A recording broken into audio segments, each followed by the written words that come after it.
Judge Taubman, Judge Terry, and myself, Terry Fox. And we've got two cases on our 9 a.m. docket and one case on our 9:30 docket.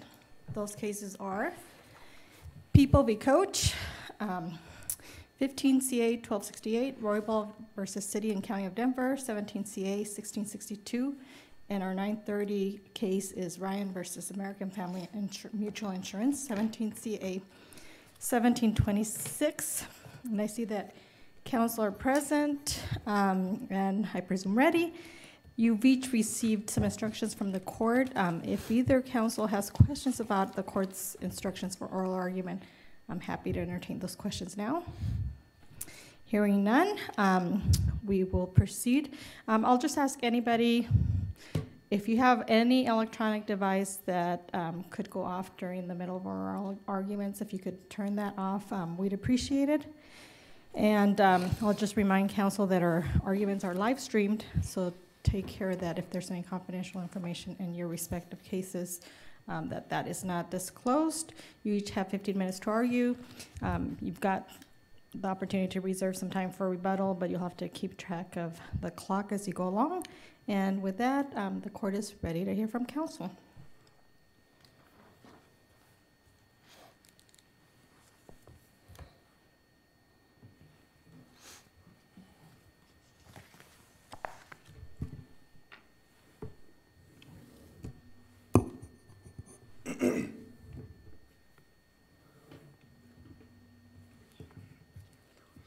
Thank you, Judge Fox, and may it please the court. My name is Casey Kleekus. My attorney registration number is 51333, and I represent Mr. Jason Coach. Mr. Coach was convicted of second-degree assault with a deadly weapon. And in our brief, we've raised two grounds for reversal. And in my limited time today, I'd like to focus on the second issue, and that's why the prosecutorial misconduct in this case deprived Mr. Coach of a fundamentally fair and impartial jury. Fair trial and impartial jury, excuse me. And the short answer is this.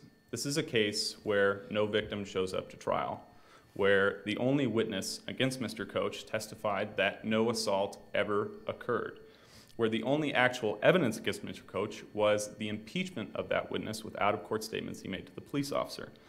And so with the missing victims and the uncooperative witnesses, what does the prosecution do? It fills in the blanks with facts not in evidence, including the linchpin of the prosecution's theory as to what made this a deadly weapon, and it implores the jury, both in voir dire and in closing argument, to focus not on the weak evidence, but on the wholly irrelevant and prejudicial issue of the victim's absence from trial.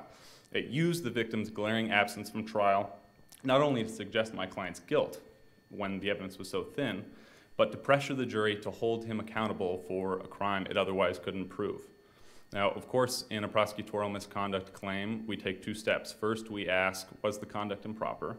Second, if so, does it warrant reversal under the appropriate standard of review? The conduct was improper in this case simply because it diverted the jury's attention from deciding the case based on the facts before it and instead focusing on this issue of the victim's absence, from which there's little facts in the evidence suggesting what inference we could make as to why she wasn't there. Now remember, the prosecutor is the one who injected this issue into the trial in the first place. It spent almost all of its voir dire time talking about why a victim might not show up, why a victim might not want to cooperate, and whether the state should continue a prosecution even if the victim Counsel, says. what's improper about the prosecution for that, in that case, either party, to probe a prospective juror about whether they would hold the prosecution to its rightful burden? I mean, that it seems to me that that's what the questions were aimed at, to make sure that they would be willing to hold the prosecution to its burden, but not hold it to a higher burden of actually producing an actual victim. Yeah, I think there are a few answers to that. And one is that the prosecution is the one who brought this up in the first place. Not only brought it up and just, could have asked, can you convict without the victim coming to testify, but there wasn't going to be any evidence of why the victim was or was not present at trial. We simply don't know. The prosecutor is speculating based on the evidence that it had of Justin's assumption that the two had reconciled and that the investigator tried to issue a subpoena on this victim. And then there's no evidence whatsoever as to why the other victim didn't show up. And yet we have the prosecutor spending all of voir dire, not a quick few questions to probe what the jurors feelings were on this, but talking about the motivations of a victim, why a victim might go from scared, crying, trembling to not showing up under a subpoena, and then asking the jurors, well, should the state continue to prosecute even if a victim says, I don't want you to? That is not a fact and evidence, and I don't think even the state has argued that. Mr. Klikas, wasn't there evidence presented that the victim and the defendant had reconciled? Excuse me. There was Justin's testimony when he said, repeatedly, he said, I assume that they got back together. He made an assumption that the two had reconciled. And then we have, as I said, the investigator attempted to issue a subpoena on this victim and claimed to identify my client there as well. Even if we grant all of that the two had reconciled, it's still another inference to say that she didn't want to participate in the prosecution and that she didn't want to cooperate. She didn't want the prosecution to move forward. And I think that's an inference too far. And the reason why it's so prejudicial in this case is because, as I said, the prosecutor spent all of voir dire talking about it, and then in closing argument, it said, talking about the victim, Jennifer, it said, Jennifer changed. She's back with the defendant. She didn't bother to come in and testify because she didn't care. We don't know that. Next, the prosecutor said, why should any of us care? What it says was, and I'm quoting, that's exactly why during jury selection, I spent, I think, just about every single moment I had until I ran out of time talking to all of you about why, in cases like this, people might change their mind. People might decide they don't want to cooperate. And again, talks about some of the motivations that might be. And then the crucial language, I think, is this. Does that mean no harm, no foul? Does that mean we should just back off because nothing happened? We talked about it. We talked about accountability. And we talked about how just because the victim says, I don't want this to happen anymore, that doesn't mean a crime wasn't committed. And then it says, and so the 12 of you are on this jury. Now, again, there's no evidence that the victim didn't want to prosecute. That's simply not a fact and evidence.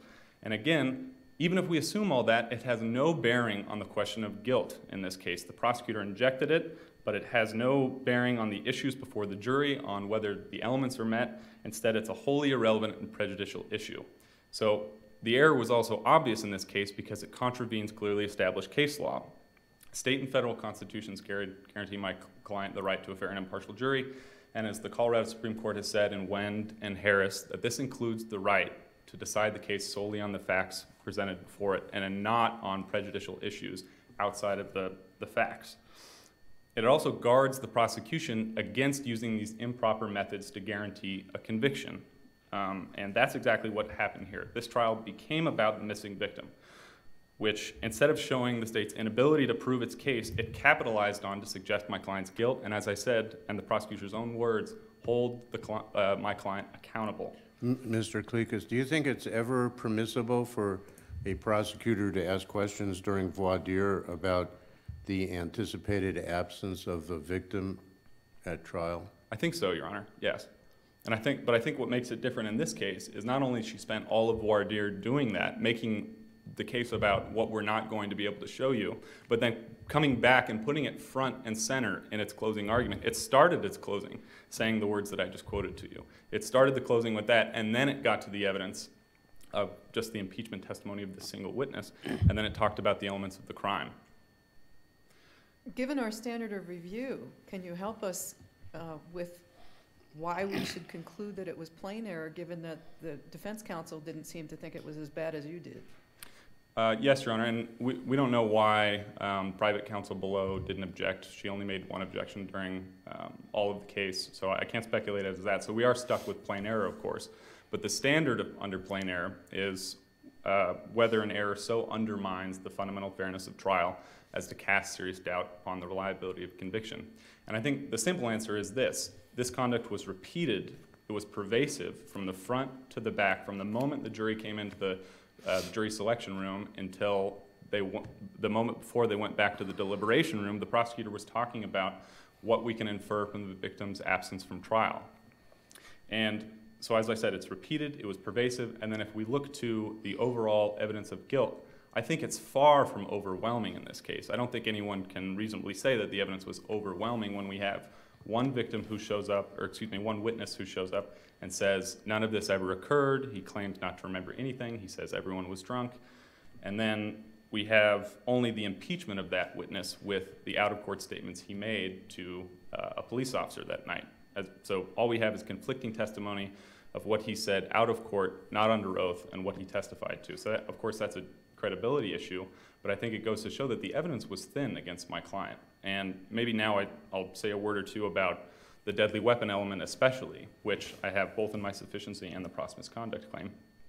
The prosecutor argued that this deadly weapon, or this gardening hoe, was a deadly weapon for a very specific reason. What it said was, of course, there were two alleged victims of the assault. One, Mr. Coach was charged with third-degree assault, the other second-degree assault. He was charged with second-degree assault with a deadly weapon as to the only victim he was convicted of against, and acquitted as to the other victim because, as the prosecution said, he swung the pointy metal end at the victim. So what the prosecutor said, as a fact, not as an inference, as a plain fact, said, why was this a deadly weapon in the manner he used it against Jennifer and not against Christine? That's because of the facts you heard and the evidence that you heard. What Justin told Officer Collins that night was that the defendant swung the metal end, this pointy metal end, not the broken handle. This sharp, pointy metal edge, swung it at her. But of course, this was not a fact and evidence. The state concedes this on page 13 of its answer brief. And instead, or as the state says, it's true, as Coach argues, that the testimony elicited did not specify which end of the gardening hoe was Well, swung. but even if what was swung was a broom handle or a pool cue, a wooden object, couldn't that be a deadly weapon as well, even if there's no metal point on it? Well, I think there's kind of two questions there, Your Honor. One, in the prosecutorial misconduct claim, I think that's still, the prosecutor argued facts that were not in evidence. So we don't concede that in any respect. And that you can't draw a reasonable inference, as the state suggests, that the metal end was swung anyway, because all we have is Justin's denial of that fact when he was asked. And you can't infer the opposite from a victim's denial, as Castillo says, as People v. Johnson says. But my question goes to, can it still be a deadly weapon? I understand your cross misconduct and all of that, but can it still be a deadly weapon regardless of which end was swung at her? I think it could, Your Honor, but it's important to remember that anything can be used as a deadly weapon. The prosecution bears the burden to prove that this was used, that he used this object in a manner capable of causing death or serious bodily injury, that it was actually used. And what the prosecutor said was, it was actually used because he swung the metal end, and that wasn't a fact and evidence. Now, the state wants to put forward this wholly new theory about, well, maybe he swung the wooden end, and that would have been sufficient for all sorts of reasons. But as I just read, the prosecution below said that that wasn't enough. It said that hitting someone with the wooden end wasn't sufficient, hitting someone with the metal end was. That's what made this a deadly weapon in this case. But Mr. Klikas, wasn't there also evidence presented that the victim was hit with a garden hoe with sufficient force that the handle of the hoe broke and that the victim fell to the ground? There was that impeachment of Justin, that's true. But I think, and again, this is, I think, only going to the sufficiency question as to the deadly weapon element. I think what we're doing there is we're speculating, conflicting with the theory the prosecutor advanced below, saying, well, forget about which end of the gardening hoe was swung. Couldn't this have been used in a manner capable of causing death or serious bodily injury? And I think the circumstantial evidence, and not to mention the prosecutor's theory, conflicts with that, because of course there was no serious bodily injury in this case. That's not necessary, but I think it's suggestive that, you know, in all sensitivity, the only evidence we really have of injuries in this case are the photographic evidence showing, as the officer described, slight swelling and redness. So I think that suggests that she wasn't, in fact, hit wildly with the metal end of a gardening hoe or even with the wooden end so much that it would be capable of causing death or serious bodily injury. And if there are no more questions, I'd like to reserve the remainder of my time. You may. Thank You've you. got just over 2 minutes and 46.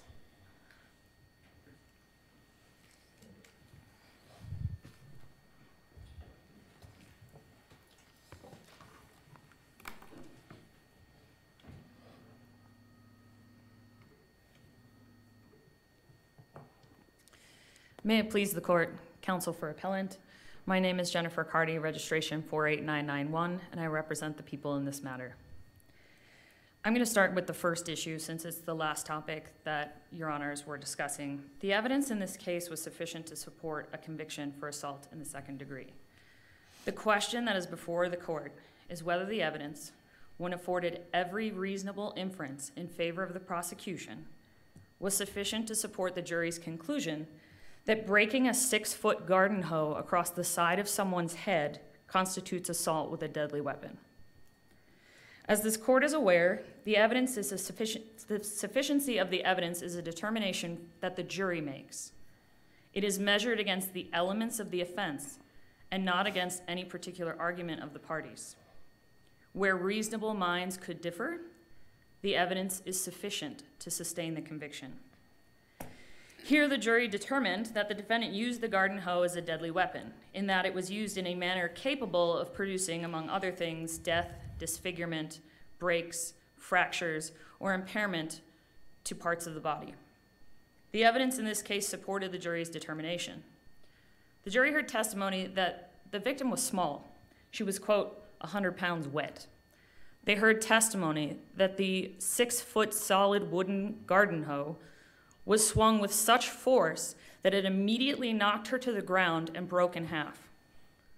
Officer Collins' recitation of what J.M. told him on the night of the incident was far more credible than what J.M. testified to at trial. And Officer Collins testified that J.M. told him that when the defendant hit the victim with the garden hoe, he thought, quote, it had killed her. Counsel, what, if anything, are we to make of the jury's decision not to convict on this third-degree assault as to the other female? I would say, Your Honor, I would direct the court to things like People v. Fry, where inconsistent verdicts is not a thing that we should be considering when evaluating sufficiency of the evidence. And I would also note for the court that the lesser included third-degree assault was offered for this victim that they convicted on. And the jury specifically sent out a question to the court clarifying, is the only difference between second and third assault the fact that a deadly weapon was used? They had the option of also either not convicting or convicting on the lesser count, but they opted for the higher offense for this victim.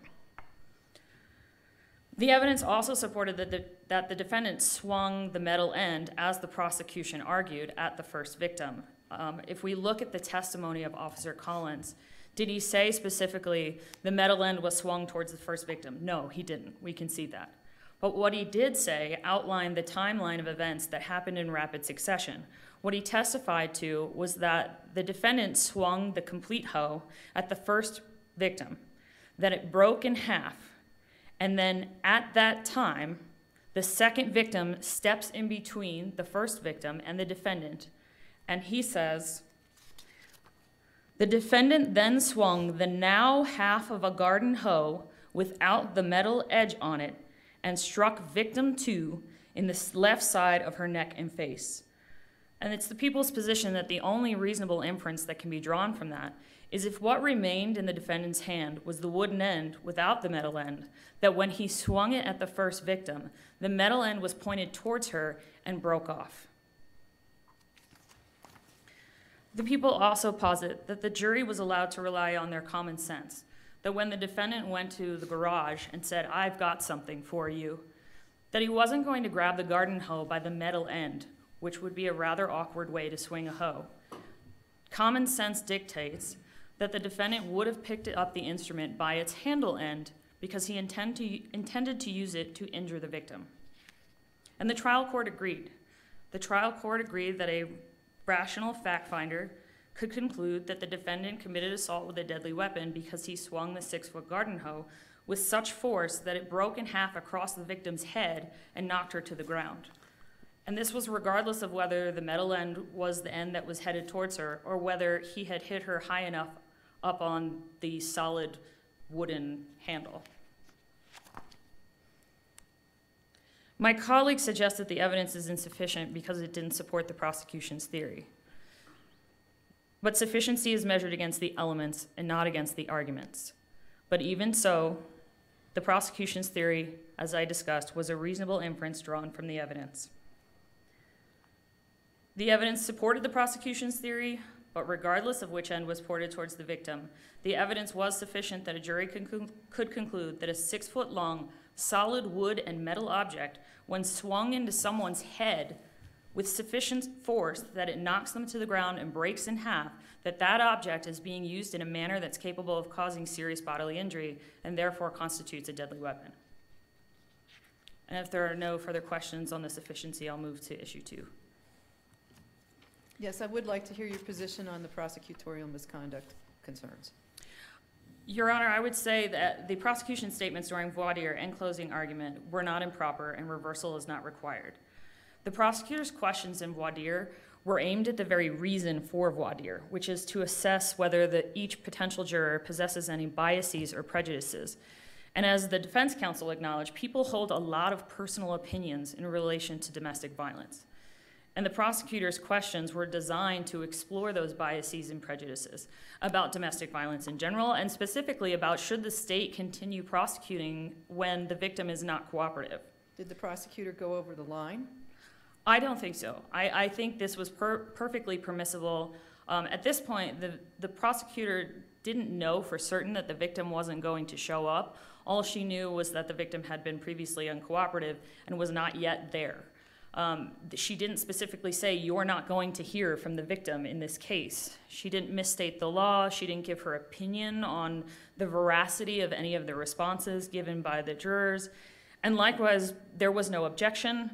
The defense counsel explored the very same issue. And in fact, we had some revelations during defense's exploration that support why the prosecutor would have asked questions like this. One of the potential jurors said that sometimes a man is the victim and a woman is a, quote, instigator, and that we need to know both sides. Well, that's a concern, because this prosecutor knows that there's a chance this victim might not show up. And if there's someone walking into jury selection or walking into serving on this jury who feels they need to know both sides, that's a concern for both counsel. So I think the questions that were asked were perfectly permissible to explore potential biases. Ms. Carty, following up on Judge Terry's question, even if we assume that it was appropriate to ask questions about why the victim might not be present to testify at trial, here it seems like the voir dire consisted, on the prosecutor's part, consisted almost entirely of focusing on that subject. Isn't that going overboard? I don't think so, Your Honor. I don't think that there's a time limit on which the prosecutor can explore the biases and prejudices of the jury. I think she was trying to generate discussion. The responses were not just about whether the victim was showing up to trial. They did talk about why some reasons the victim might not show up, but they explored other topics too and generated discussion about folks' feelings on domestic violence, whether as a victim or an accused. I think likewise the statements in closing argument were not improper. They were fair inferences drawn from the evidence. They did not attempt to point the jury into making a decision as to the defendant's guilt on any improper basis or sympathies. They directed the jury back to the evidence that was actually presented. They were a fair inference because J.M. stated that the defendant and the victim had gotten back together. He backtracked slightly in his testimony, was like, oh, that's what I assumed. But his first statement was they were back together. The DA's investigator also testified to the efforts he made to serve the victim with her subpoena. She wouldn't get the subpoena from him. He couldn't locate her at her previous address. And then when he did find her, she was at the defendant's house. When she saw him, she turns around and walks away, ignores him when he calls to her, goes inside the house, and refuses to answer the door. This properly supported the inference that the victim didn't come to testify because she was in fact back with the defendant and didn't want to. These statements are relevant because the jury is instructed to consider certain testimony and whether it was corroborated or contradicted. The defense is attempting to use the victim's absence as both a sword and a shield. On the one hand, the defense is claiming that the statements were completely improper. But then on the other hand, in arguing their general denial defense, the defense repeatedly used the victim's absence to argue that there was insufficient evidence to convict. The defense is asking to have it both ways. The statements, as I previously discussed about the garden hoe, were also reasonable inferences based on the Officer Collins' testimony and on the common sense conclusion that the defendant would swing the garden hoe using the handle end.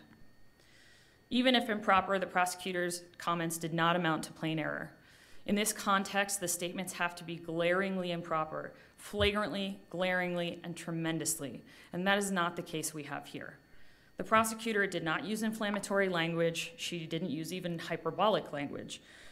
The mention of the victim's absence was brief, and it directed the jury away from that fact and back to the evidence. The evidence was substantial and sufficient to sustain the conviction. There was a lack of objection to any of the statements, which indicates that the live testimony was less damning than defense counsel would have us believe on appeal. And we presume that the jury followed the instructions, and the instructions tell them not to rely on bias or prejudice. The prosecutor's statements during voir dire and closing argument were not improper.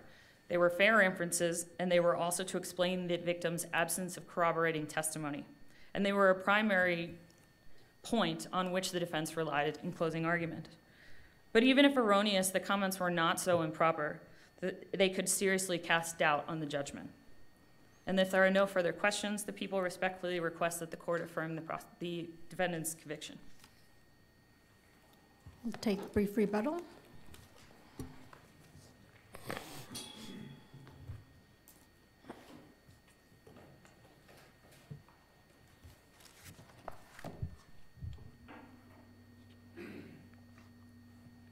Thank you, Judge Fox. Just 3 quick points on rebuttal. First, again, the state just got up here and it's talking to you about why the victim didn't show. It's still saying that this was proper, not only in voir dire, but in closing argument. I actually didn't hear my opposing counsel say anything about why this was proper to talk about in closing, as if it was facts that were established below. Second, opposing counsel mentioned defense counsel's discussion in voir dire and in closing argument of the victim's absence as well. But I think that any fair reading of the record suggests that this was merely to mitigate the effects of the entirety of the prosecutor's voir dire talking about the victim's absence. And then in closing, it didn't do what the prosecution did of speculate and give inferences about why the victim might not show up, why she didn't want to cooperate, but you still must hold the client accountable. What defense counsel said was this: you have this difficult notion because the victims aren't here, and so the district attorney and I can talk to you all day long about why they are or not here, but the reality is they simply aren't here. That's what defense counsel said. And then Judge Fox, you asked a question about the acquittal as the second victim, and I think this shows not only that the prosecution had a weak case, but it was really overcharging. Remember, Mr. Coach was originally charged with child abuse, which the prosecution dropped. He was charged with menacing, which the judge dismissed at MJOA, and then the jury acquitted as to the second victim. The only conviction is the one that it rests on the one that the prosecution went on and on about why this victim didn't show up to testify, and simply we don't have those facts and evidence. So if there are no further questions, I ask that you reverse and remand for a new trial. The court thanks both counsel for your fine arguments. They will be helpful as we deliberate on the case. Your case is now deemed submitted, and a written opinion will issue in due course. And once counsel on our Coach case have cleared the table, counsel for Roybal versus City and County of Denver are welcome to set up for their argument.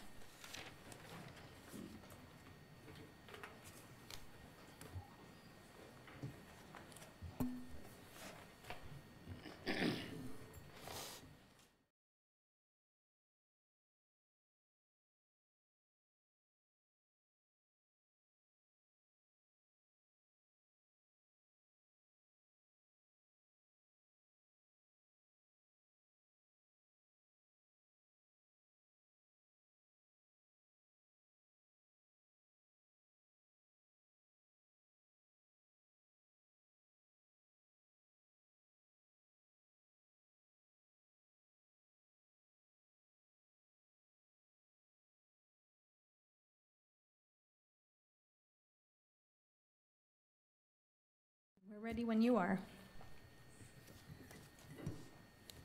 Good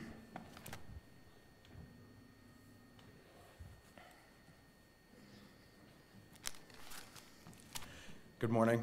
May it please the court and counsel. My name is Lucas Lorenz, and I represent the appellant Robert Roybal. My registration number is 35739. I'd like to save 4 minutes for rebuttal. Now, of the issues that are currently before this court, one of those issues is whether the Department of Safety's Civilian Review Administrator had authority under the Denver City Charter to discipline Mr. Roybal. That issue has come up before another division of this court.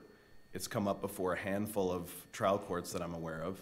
And in every instance that I'm aware of, the issue has been decided in favor of the city. So why shouldn't this court do the same thing? Good Well- question. So tell us why. Hopefully I can explain that a little bit. And I think the real linchpin here is in two parts of the charter. Section 2.6.4 and section 9.1.1. Because now what the city relies on and what others have relied on is in section 2.6.4, there's language that says the manager of safety shall be deemed the appointing authority pursuant to career service requirements for purposes of hiring, discipline, termination. So the important language there that has come up in the past and that you may be thinking about yourself is appointing authority pursuant to career service requirements. You know, doesn't career service requirements mean the rules of the Career Service Board? It doesn't. And here's why. What you have to do is you have to look at section 9.1.1. That is, in a lot of ways, the Rosetta Stone for figuring out what's going on here. Section 9.1.1, it lays out this career service personnel system. What is it? What does it do? What are the requirements for the career service personnel system? Part of that is that there's a career service board. Now, when you look at section 9.1.1, when it talks about the career service board, it says either career service board or the board.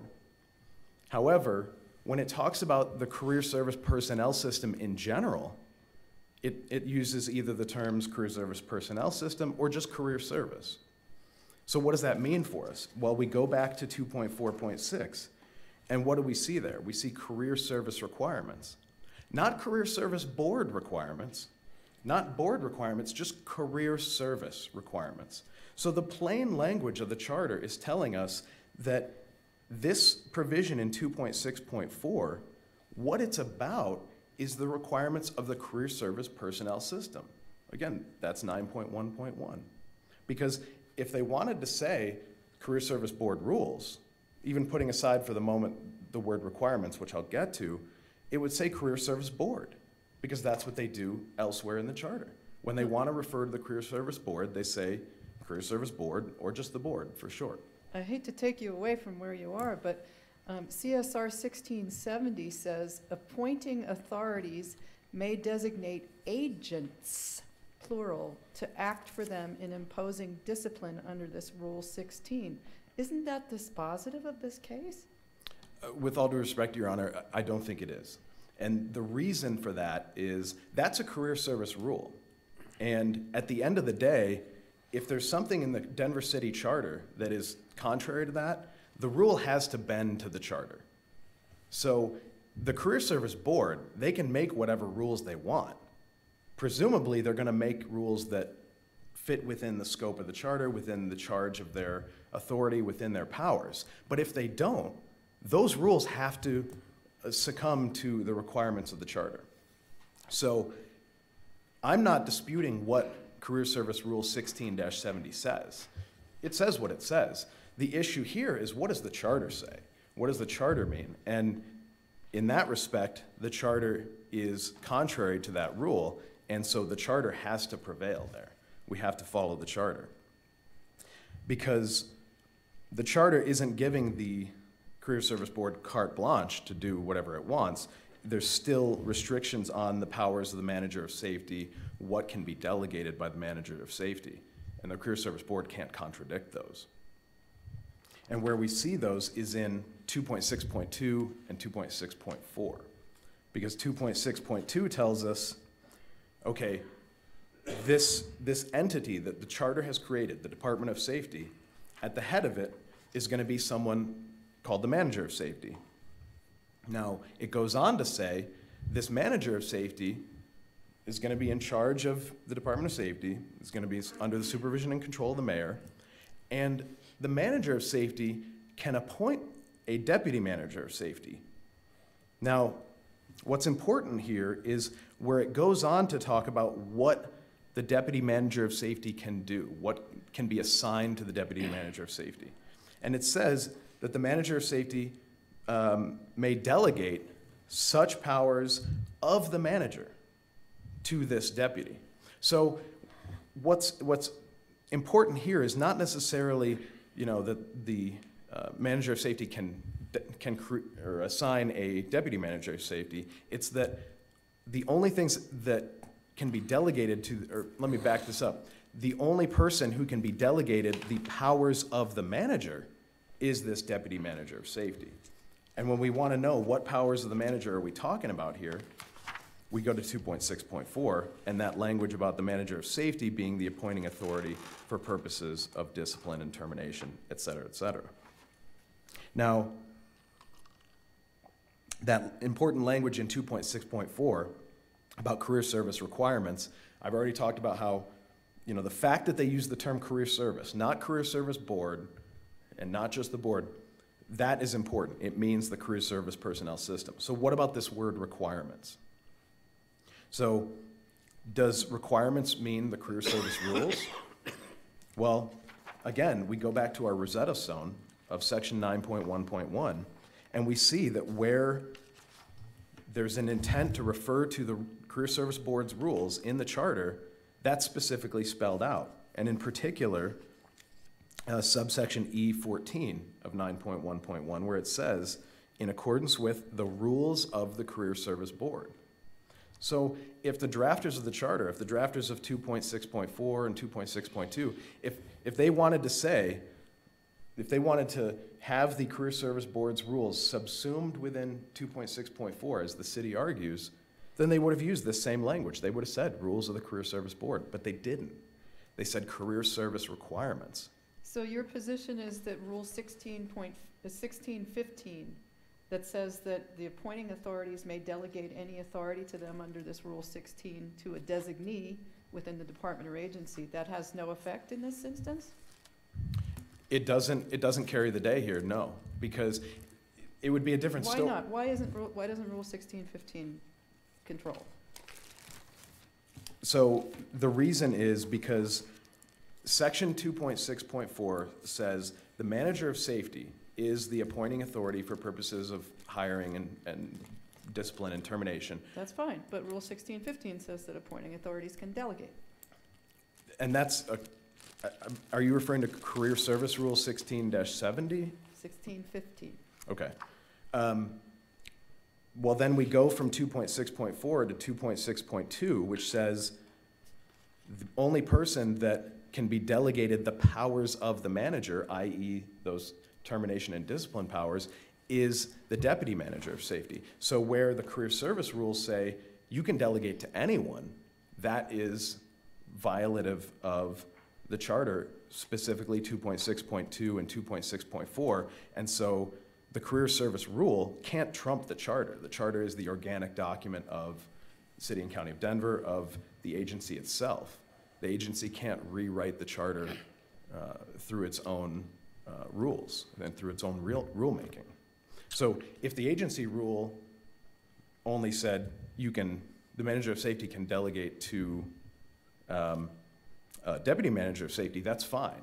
And to the extent the career service rule applies to the career service in general, well, it might be fine as to other aspects of the career service, because the career service is not just the Denver Sheriff Department. But this provision in 2.6.4 does apply specifically to the Denver Sheriff Department. So it's not necessarily that this career service rule is completely invalidated across the board. We don't have that here. But as to the Sheriff Department, it is. It has to bend to the charter. Mr. Lorenz, I have a practical question to ask. The briefs mention that there are 4,000 employees that are subject to the charter provisions and the rules. And under your interpretation, either the deputy manager or either the manager or the deputy manager would be the only two individuals who would have to decide all discipline and termination issues. Is that practically feasible? Well, I don't know that we have the evidence that there are 4,000 people in the Denver Sheriff Department. There may be 4,000 in the career service in general, but again, what I'm talking about here is just the Denver Sheriff Department. So does the record indicate how many employees there are in the Denver Sheriff Department? Not to my knowledge, but let's assume that there's a lot of employees in the Denver Sheriff Department. In that case, it's not that the manager of safety and the deputy manager of safety have to handle the disciplinary decisions from soup to nuts.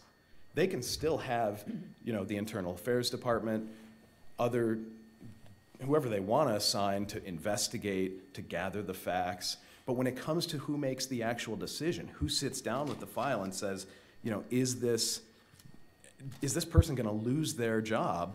Well, the charter tells us that decision goes to either the manager of safety or deputy manager of safety if it's been delegated to the deputy. And we also don't know, well, okay, out of how many employees, how many of those are actually going into this disciplinary process? We don't know that either. But presumably it's substantially less than the actual number of employees. Even if we accept your argument that the authority is limited to those two individuals, why couldn't they ratify a decision that somebody else made? I mean, what's the practical effect here? Couldn't they just go back and say, okay, I am approving this particular discipline? If the manager or the deputy manager is the one making that final decision, then presumably they could do that. That's not the case here as far as the facts in the record show. But if that were the case, then presumably that would be okay. But that's not what we have here. And if it pleases the court, I'd like to reserve the remainder of my time. You may. You have just under 3 minutes. Thank you.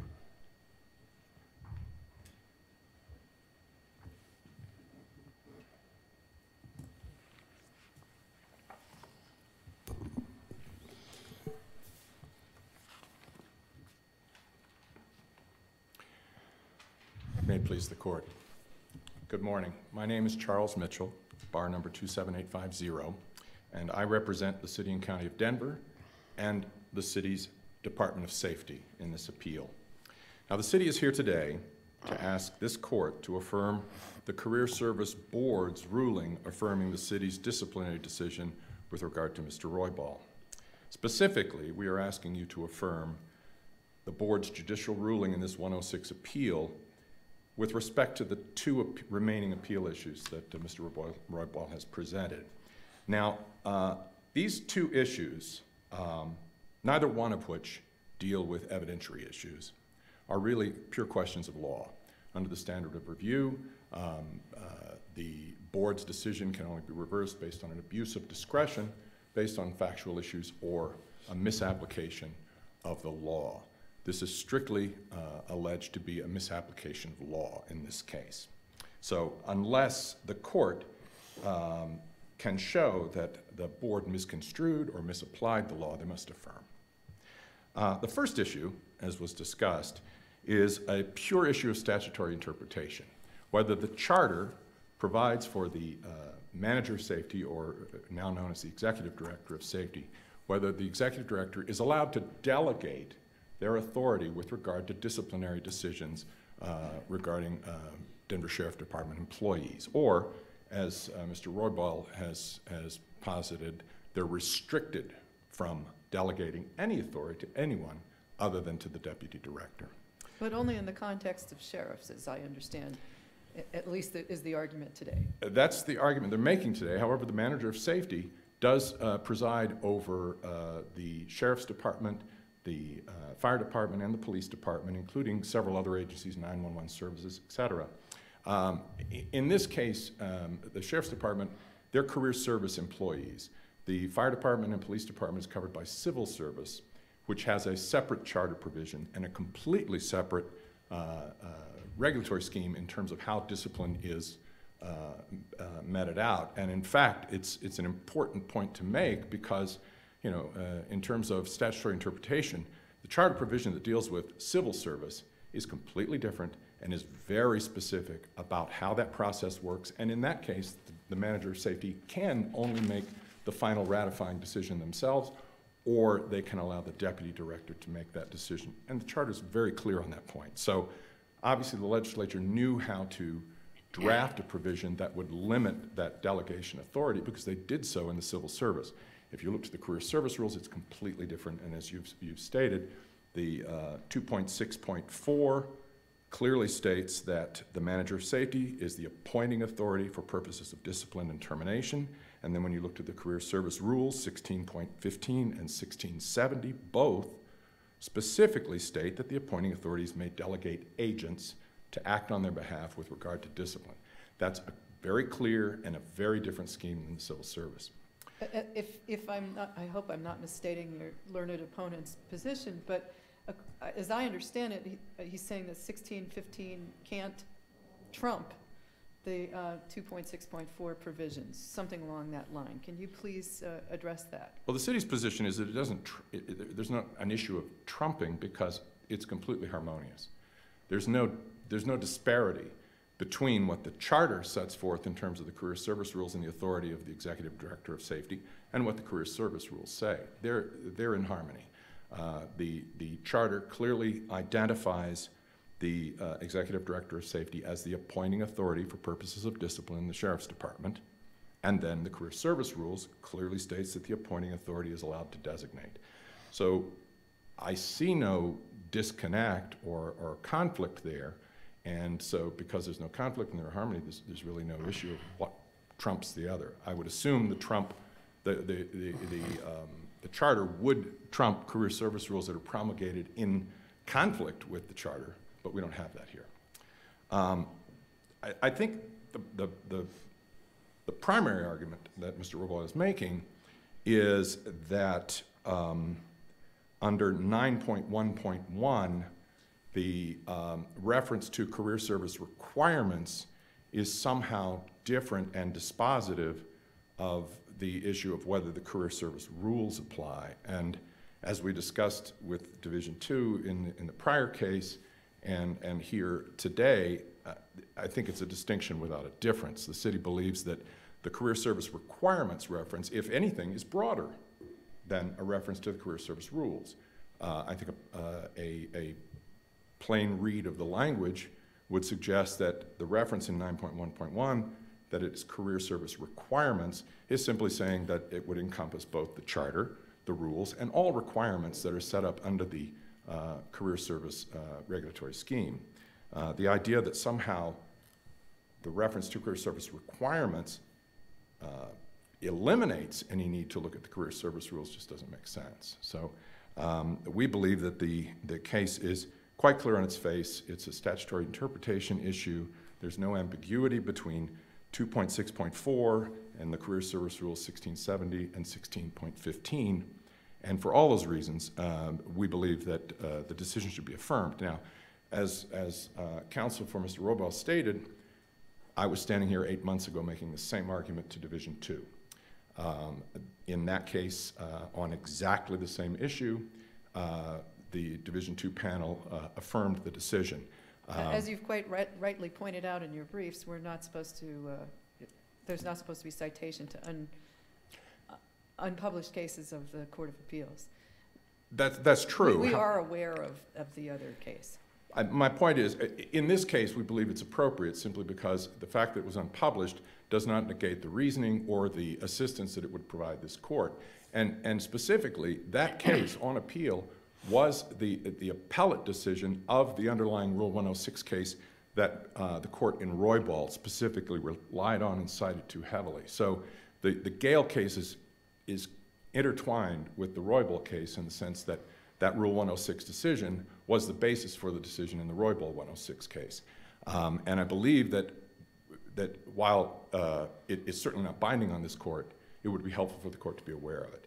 And the city certainly respectfully requests that this court, in issuing its decision in this case, issue it in published form, because there have been no less than 5 Rule 106 decisions filed by counsel for Mr. Roybal on this same issue. There's the unpublished Court of Appeal decision and the denial of cert in that case, and there are 2 more pending 106 cases in the district court currently on this same issue that I expect we'll be here discussing in another 8 months unless this court publishes this decision. So we would respectfully request that this case be resolved in a published decision.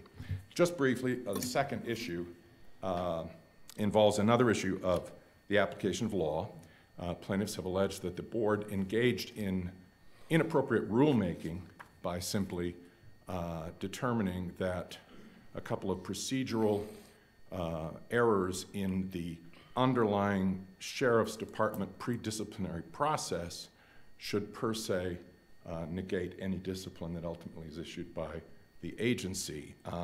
The board's decision is very clear that its determination in terms of the lack of merit of that argument and the harmless error, if you will, of those procedural issues was based on the charter language, the career service rules, and a prior board decision on the exact same issue, again in Gale. So it did not engage in rulemaking beyond that. It simply looked to the charter that states that the Career Service Hearing Office and the board is charged with determining that termination was for cause and that the employee receive a fair and efficient trial. That's all they're charged with doing under the charter and the career service rules. So to suggest that the hearing office is supposed to go beyond that mandate and start looking into every department's internal procedures to see whether or not they're strictly complied with for per se liability purposes goes far beyond what the charter requires the board to do or the hearing office to do, and would undermine the efficiency mandate that the board is charged with making. So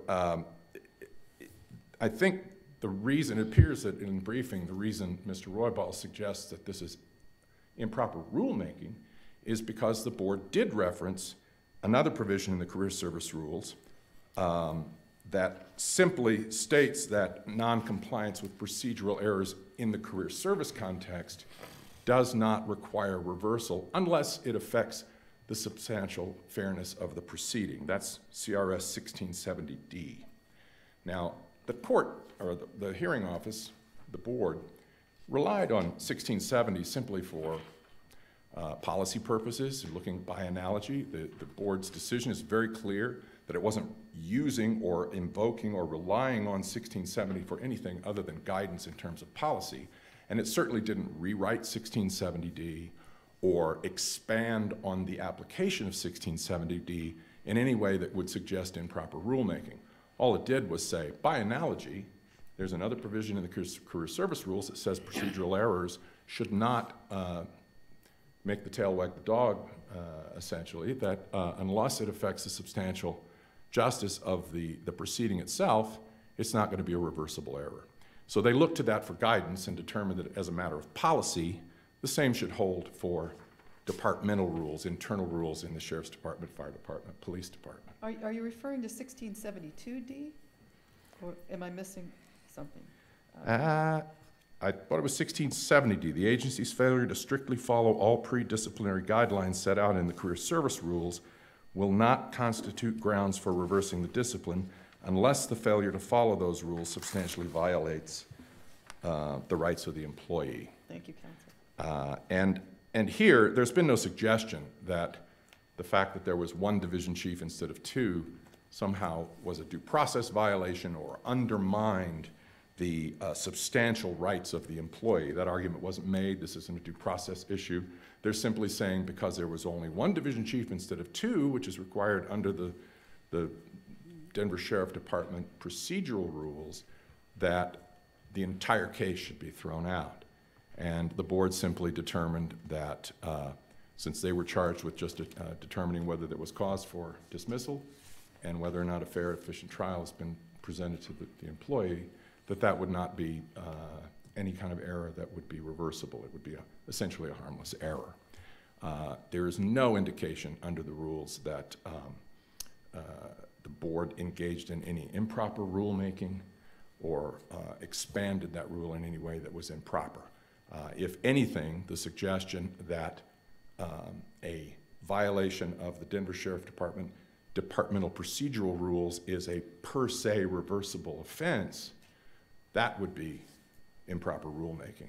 The rule doesn't exist, and plaintiff's counsel has not cited to any career service rule or charter provision that would suggest such a draconian result from simply having one division chief instead of two in the meeting. If there are no other questions, I will give my time back to the court and simply ask that the court affirm the district court's decision regarding the board's decision affirming the city's disciplinary decision. And respectfully, we hope you do so in a published opinion. Thank you.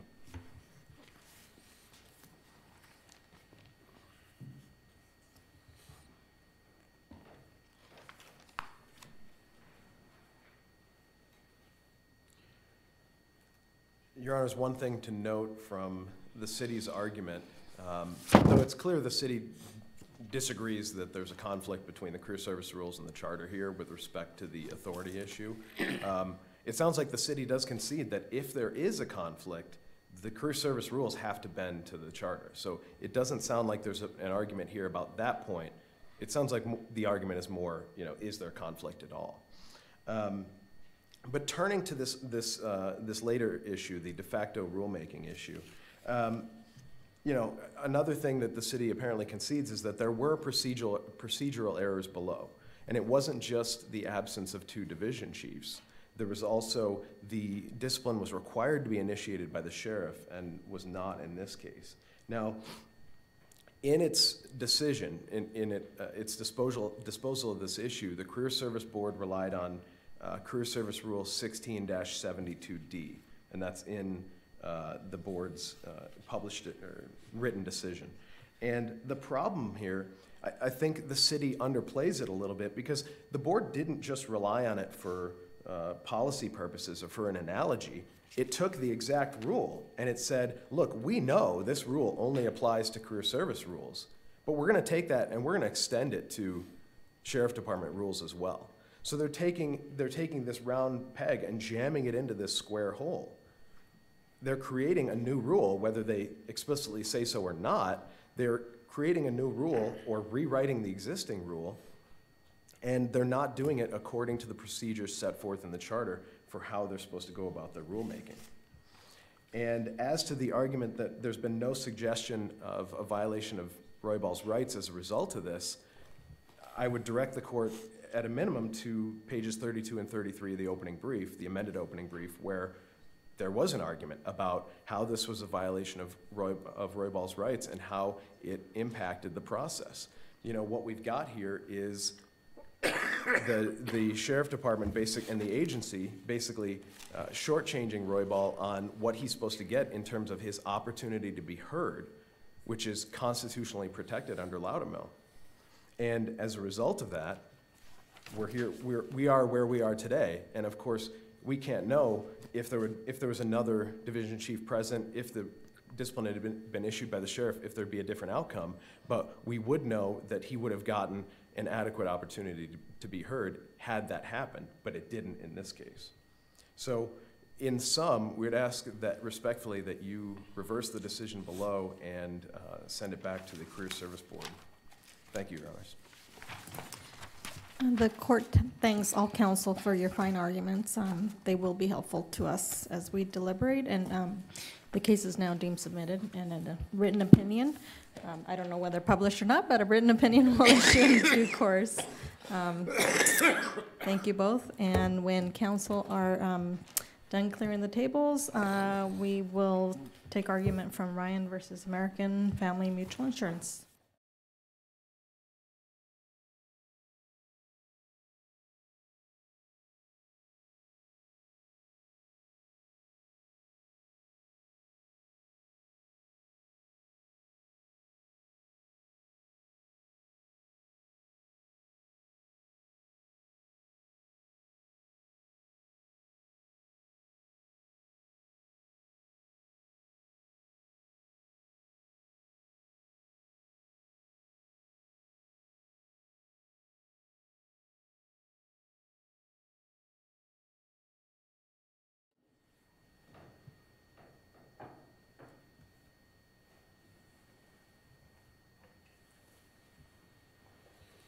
And when counsel are ready, the court's ready to hear from you.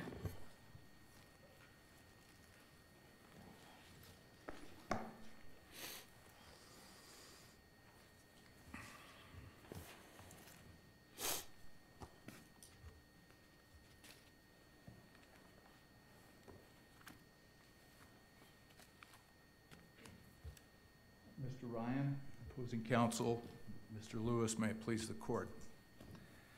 One of the foundational philosophies of litigation system in our judicial system is the philosophy of trusting the jury. Trust the jury to consider pertinent, relevant evidence. Trust the jury by giving it the perspective and context within which its deliberations take place. I hate to interrupt you, counsel, but can you tell us who you are? I'm sorry. Steve Bailey, my Thank you. registration number is 11115, representing American Family, the appellant. Didn't mean to steal your thunder, sir. That's all right. Wasn't all that oratorical anyway.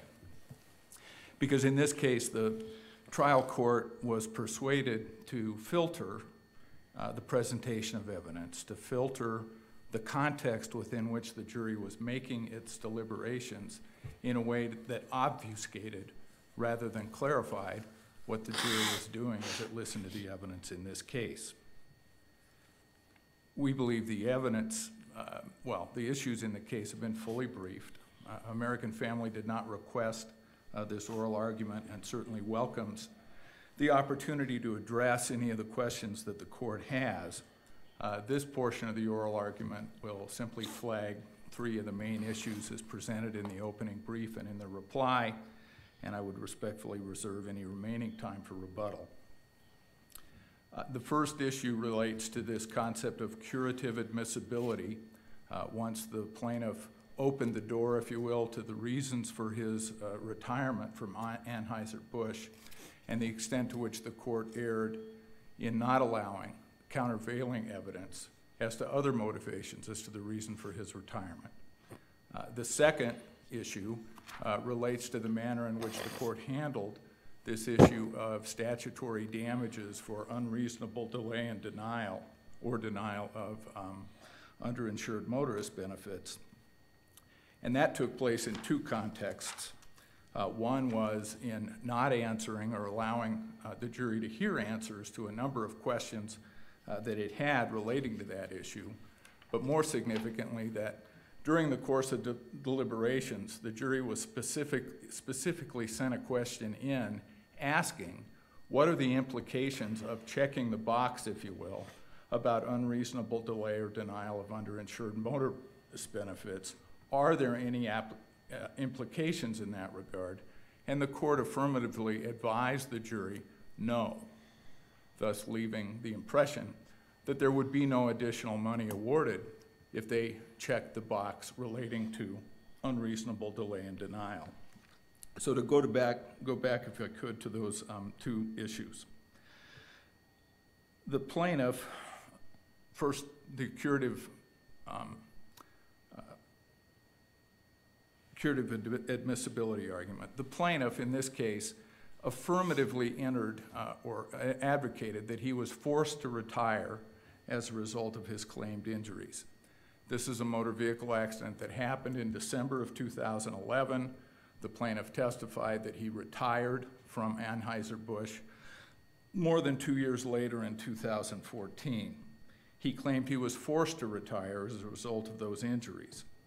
The trial court precluded evidence and testimony regarding alternative motives for that retirement, and did so both before trial as well as consistently during the course of the trial. Within the context of the motion in limine, counsel for American Family specifically argued that the plaintiff is the party that has opened the door by alleging that issue, and to exclude this very clear and practical motivation that is separate and apart from his physical condition essentially hamstrings the defense from being able to explain to the jury that there were other reasons this gentleman retired. The trial court precluded evidence regarding the retirement benefits. During the course of the trial, the jury asked no less than 5 questions regarding Mr.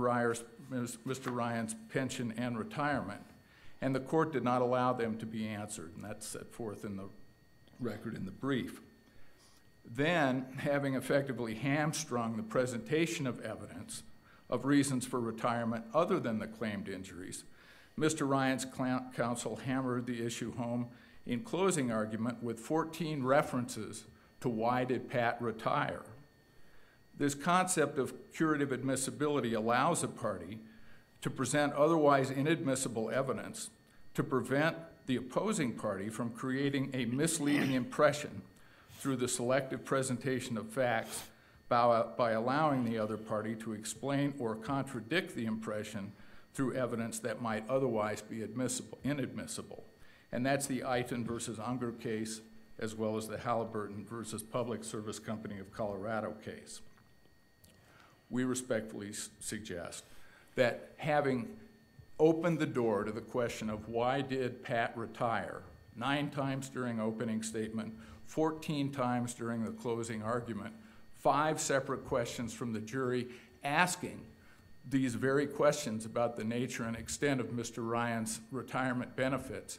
Having opened that door, it would have been proper for the court to allow testimony regarding the nature and extent of those retirement benefits. However, the court refused on numerous occasions to allow that to take place.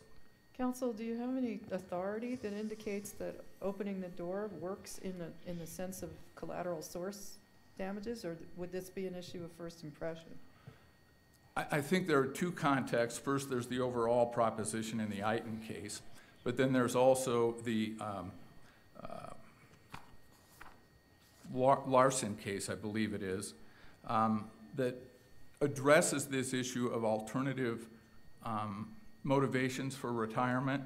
In that case, the Court of Appeals said only mentioning one time, opening the door slightly with one individual conversation was insufficient, but the implication of that case, Your Honor, I believe, is that, and let me give you the cite on that, is the Lamont case versus Union Pacific Railroad, 714 P. 2nd, 1341.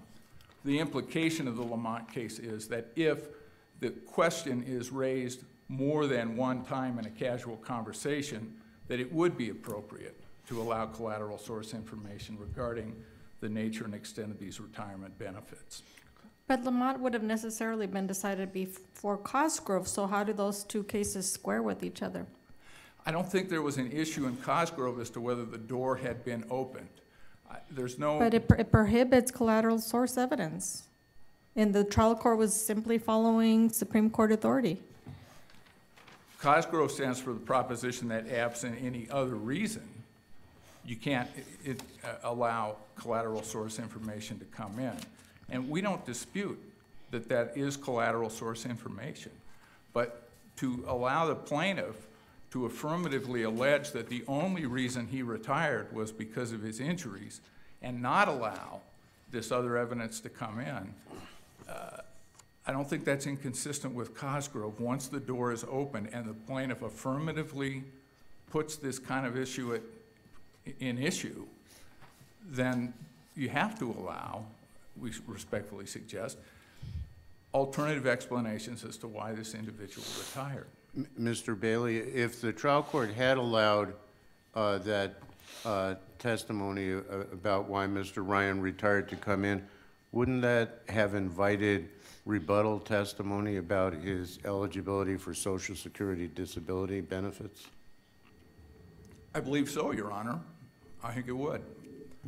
The whole issue of what can and should be allowed under certain circumstances in this case was, why did Mr. Ryan retire?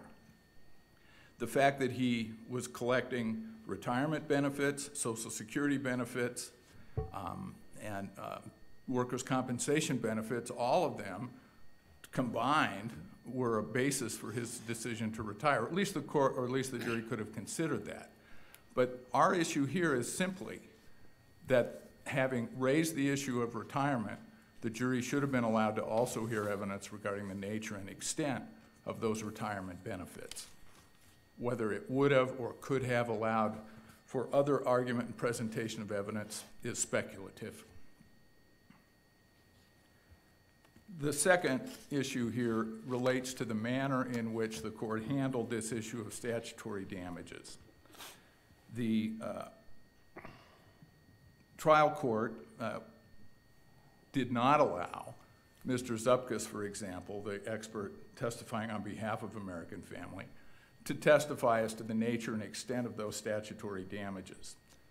The court did allow testimony from Mr. Ryan as to his demand for $900,000, which is 3 times the amount of the available policy, without objection, contemporaneous objection during trial with regard to that issue. Then when Mr. Zupkus was asked, why is it important to comply with the Unfair Claims Practices Act, the court did not allow Mr. Zupkus to answer that question. In fact, the court determined that the jury doesn't need to be involved in that issue with respect to the statutory damages.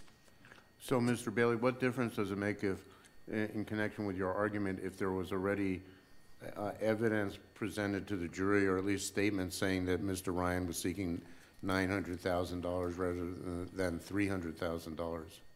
The jury asked on several occasions during the course of the trial, where does Mr. Ryan get that $900,000 number? And the court would not allow any evidence or testimony with regard to that issue.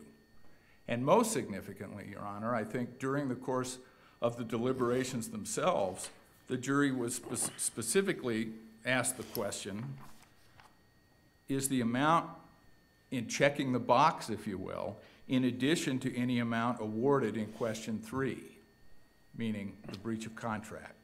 And the court affirmatively advised the jury the answer to that question is no.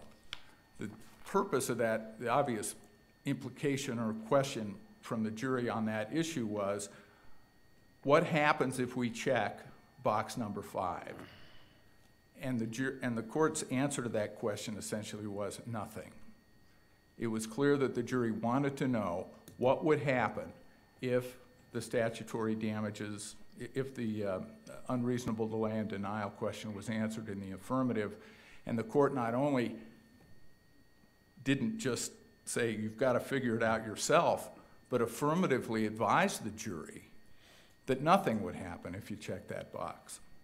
In light of the Barriga decision recently, there's no question that those statutory damages are damages, and we respectfully submit that that is analogous, analytically indistinguishable from the manner in which a jury is instructed with respect to comparative negligence. The jury asked the question, the court gave a misleading answer to the jury on that issue. The suggestion during argument on that question was either tell the jury nothing or tell the jury the truth, that if you check that box, there will be more damages awarded to the plaintiff. The court determined, in our opinion, to answer that question in a misleading manner. Finally, there is the question of the extent to which the jury verdict is consistent in the question relating to statutory bad faith. The jury found that American Family acted unreasonably in delaying or denying benefits.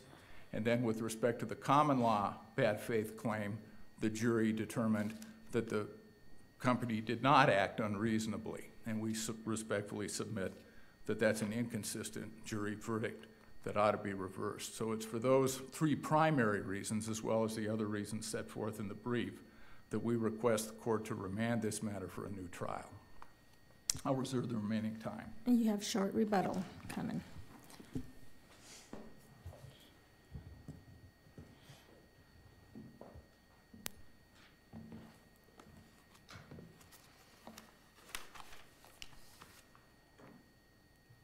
Thank you, Your Honors, and may it please the court. My name is Zachary Muggy, number 35821.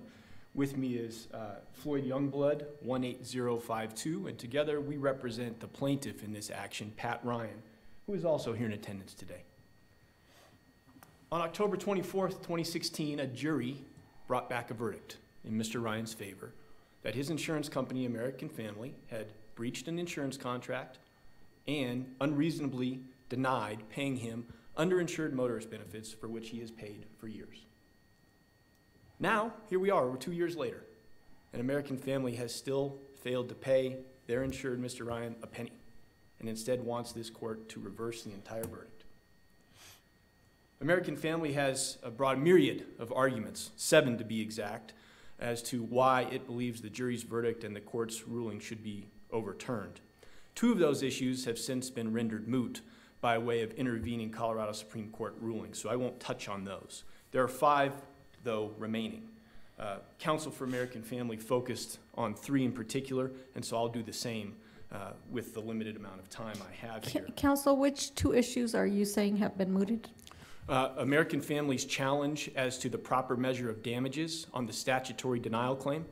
American Family contended that the trial court improperly awarded $600,000, and the Barriga decision is dispositive of that and establishes the trial court correctly ruled in that regard.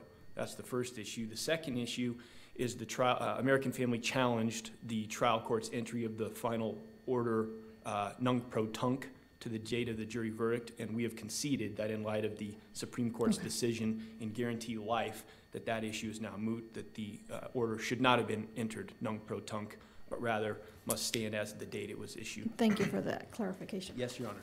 So, I'll start at the reverse of Mr. Bailey's arguments because I think his final argument about inconsistency warrants the least amount of discussion.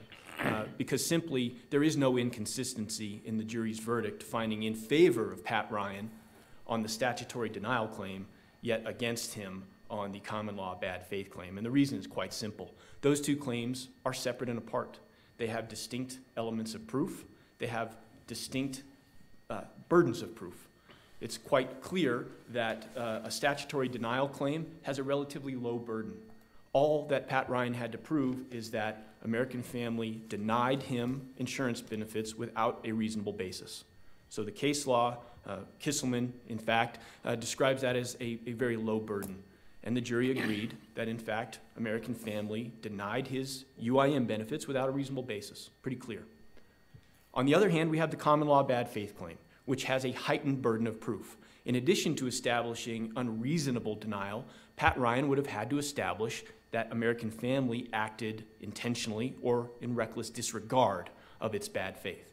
And the jury simply found that we hadn't met that burden of proof. But they are quite different burdens of proof. So respectfully, there is no inconsistency, and to the extent that American Family hints that there is a propriety of inconsistency, it's readily resolved, and the case law suggests that you cannot reverse a jury verdict for inconsistency if there is any reasonable basis set forth in the record.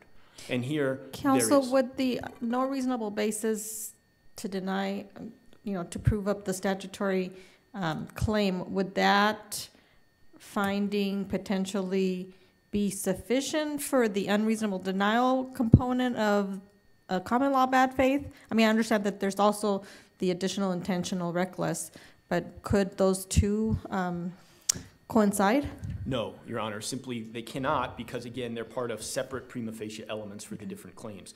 And I think it becomes clear when you look at the jury verdict's form, it did not go on to answer any of the remaining questions that it was posed in the common law bad faith claim. It simply looked at the claim, said there was no common law bad faith, or at least we hadn't met our burden of proof, and answered no.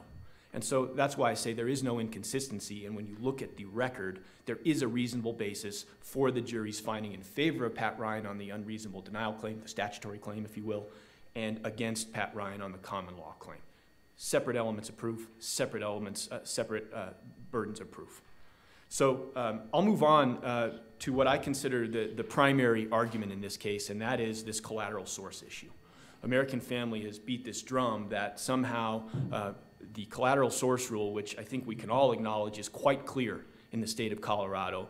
The Colorado Supreme Court has time and time again emphatically ruled that the collateral source rule is a complete bar. And that's a direct quote from the Cosgrove case. It's a complete bar to the introduction of collateral source evidence. And the reason for that has been explained for decades, including by the U.S. Supreme Court. The probative value of collateral source evidence is substantially outweighed, right, by the dangers of prejudice that the jury will be misled, confused, or misuse this collateral source evidence. So the Supreme Court has made it very clear, this does not come in at all. The Supreme Court didn't leave any wiggle room in any of its decisions. Cosgrove, Garden Schwartz, Sunahara, Smith, Jeppesen, there's no even hint that door, as as American Family would contend, can be opened to then somehow let in these collateral source benefits. I would agree with what you just said, counsel, but I don't think I've seen a case where it's been argued that the door was opened by arguments raised by the plaintiff at trial. And since this issue has not been decided, as far as I know, since Crossgrove came out, why isn't this a new issue for us to look at? Well, because I don't think the Supreme Court has even given an indication that this is a possibility, that the door can be opened in that regard. I mean, it's made it very clear. Isn't that somewhat unfair?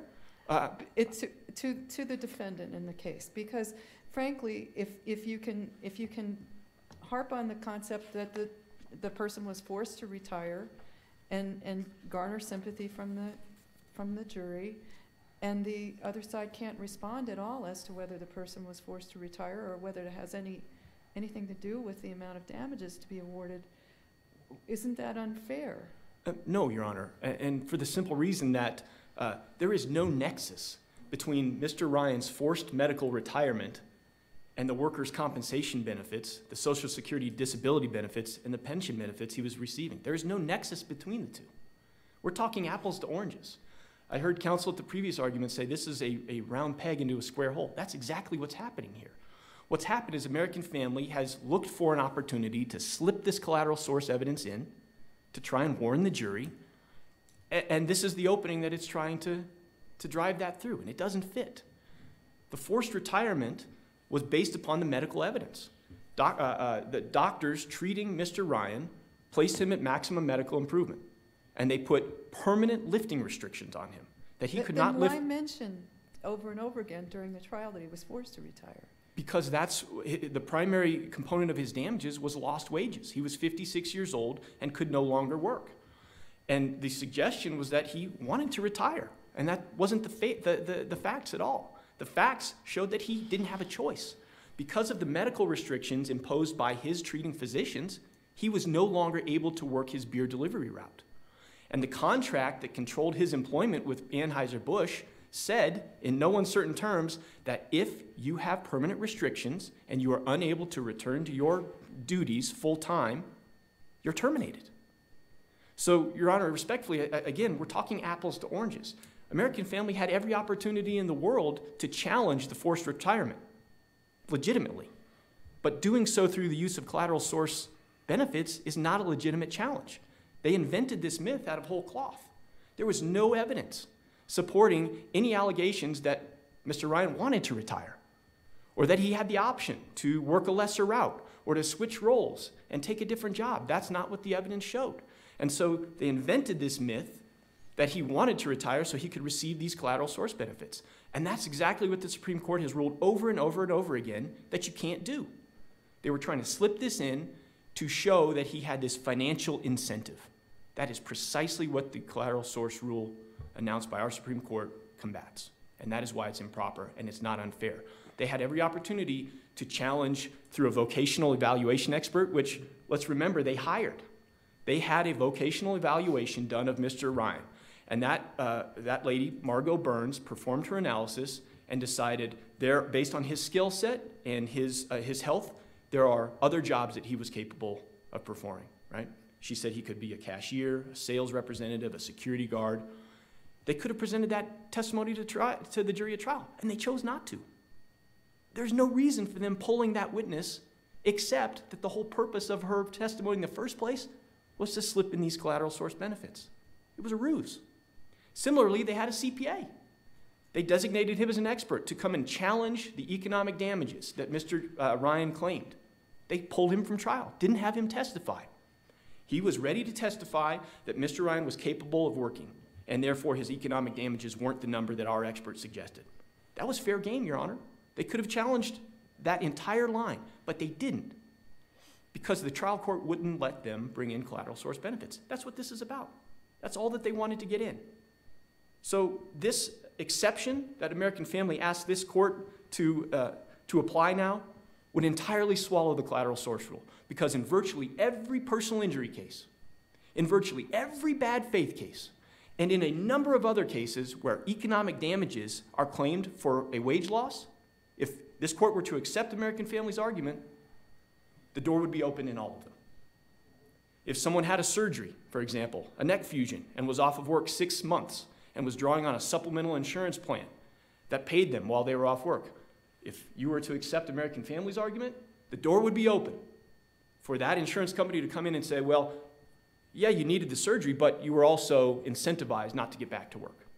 The possibilities are literally endless as to how far this open the door argument goes. And that's why it's not a legitimate argument, Your Honors. The Supreme Court has made it very clear that for any purpose, this collateral source evidence does not come in. The closest we've come is Lamont. American Family has tried to spin the holding in Lamont to its favor. The court in Lamont did not suggest that had there been more instances of reference to a retirement that it would have opened the door. That's not what it said at all. In fact, if you look at the Lamont decision, which I had in my hand, the discussion on this opening the door argument takes less than a full page of text. The Court of Appeals dismissed it outright without really much discussion at all. So respectfully, the Lamont decision does not support American Family's argument. It cuts the other way. And the other out-of-state decisions that American Families pointed to similarly do not help its case here. In those decisions, the courts of appeal in other states have said, no, a defendant does not get to bring in collateral source benefits. In a few of them, the court said the plaintiff could if it wanted to, but if the plaintiff brought in, for example, Social Security disability benefits to prove a disability that prevented the plaintiff from working, well, then the door would be open. But let's be very clear. This opening the door argument has to be very, very closely tied to the actual evidence submitted. There has to be a very close nexus. It has to be deliberate. And referencing a forced retirement does not in any way implicate workers' compensation benefits that he was going to get regardless, Social Security disability benefits that he would only get if he proved he was incapable of gainful employment, or a pension. One has nothing to do with the other. So respectfully, when we keep in mind, and Judge Fox had a very good question in this regard, what's the standard of review here? It's abuse of discretion. The trial court in this case followed the Supreme Court holding that says it doesn't come in. Collateral source benefits do not come in, period. It cannot be an abuse of discretion if the trial court followed the law. And that issue in and of itself is dispositive and renders American Family's argument ineffective and should be rejected. So that's the collateral source issue. The second issue that I'd like to get briefly to in the time I have left is the statutory damages and how the trial court handled them. The trial court answered the jury's question with whether, the jury asked whether the amount of damages it was asked to identify were the covered benefits that were unreasonably denied were going to be awarded in addition to. And the trial court answered no. The trial court's answer was correct. When you look at the scheme, the statutory scheme of statutory unreasonable denial, the damages are a set formula. It's 2 times the covered benefit, period. It's self-executing. Those damages are automatic. There's no discretion. There's no issue of fact. If the jury declares that the benefits have been unreasonably denied, the jury is then tasked with answering the other issue of fact. How much of the covered benefit was unreasonably denied? Once it answers that question, its role is finished.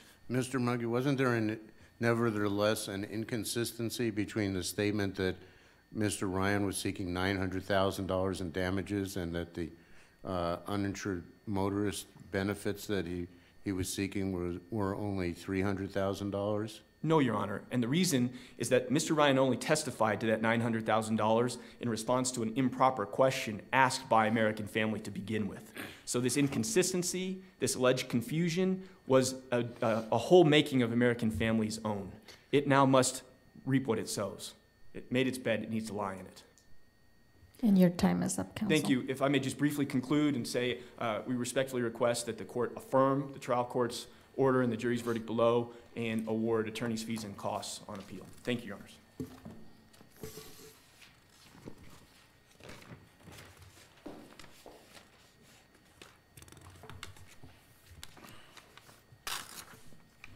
May it please the court, I'll address these issues in reverse order. Let's talk first about this issue of the statutory damage.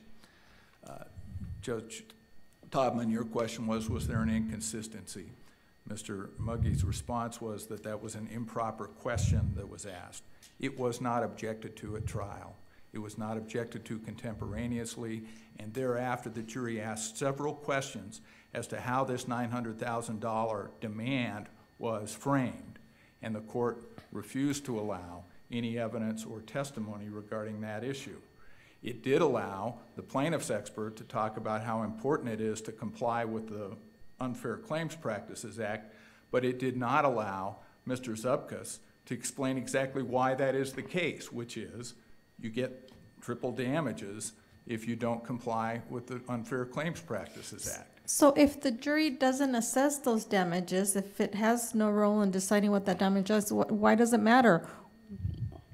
Why did that question matter? Because the jury should be allowed to understand the implication and result of checking the box, just like it does in a comparative negligence case. The jury is specifically instructed that if the plaintiff's negligence is 50% or greater, the plaintiff receives 0. This case, the jury specifically asked, what happens if we check the box? And the implicit comment from the court was nothing. And that's misleading to the jury and should not have been allowed. And your time is up. Thank you. The court thanks both counsel for your fine arguments. This case is now deemed submitted, and a written opinion will issue in due course. Thank you to all counsel for their fine arguments again, and travel safe.